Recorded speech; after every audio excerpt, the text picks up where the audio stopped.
ఓం శ్రీ పరమాత్మనే నమః. ఈరోజు గీతా జయంతి సందర్భంగా భగవద్గీతలోని శ్లోకాలను గురించి తెలుసుకుందాం. భగవద్గీతలో 4వ అధ్యాయము జ్ఞాన కర్మ సన్యాస యోగం గురించి చెప్పడం జరిగింది. ఈ అధ్యాయాల్లో ఉన్నటువంటి 7వ శ్లోకాన్ని గురించి ఇప్పుడు మనం తెలుసుకుందాం. యదా యదా హి ధర్మస్య గ్లానిర్భవతి భారత అభ్యుత్థానమధర్మస్య తదాత్మానం సృజామ్యహం.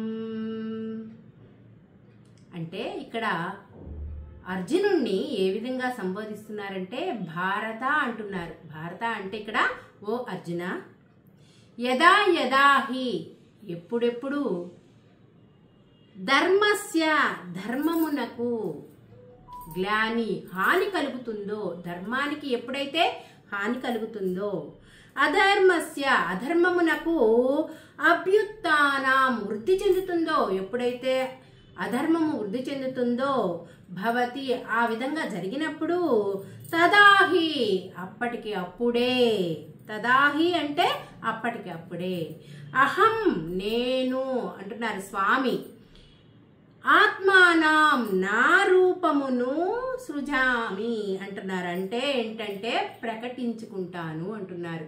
ఎప్పుడైతే ధర్మము స్థానములో అధర్మము పెచ్చు పెరిగిపోతుందో ఆ సమయంలో నేను మరి ఒక రూపాన్ని దాల్చి ఈ భూమి మీద అవతరిస్తాను అని స్వయంగా శ్రీకృష్ణ పరమాత్ముల వారే చెప్పుచూ ఉన్నారు.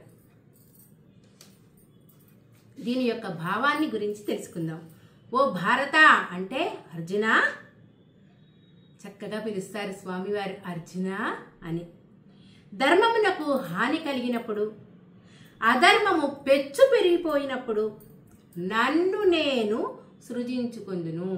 మళ్ళీ నేను మరి ఒక అవతారాన్ని తీసుకొని ఇక్కడ అవతరించెదను అనగా సాకార రూపముతో ఈ లోకమున అవతరిస్తాను అని అర్థం. స్వామివారే స్వయంగా అధర్మము పెచ్చు పెరిగిపోయినప్పుడు నేను మళ్ళీ ఈ భూమి మీద సాకార రూపమున అవతరిస్తాను అని చెప్పి స్వామివారు చెప్తున్నారు.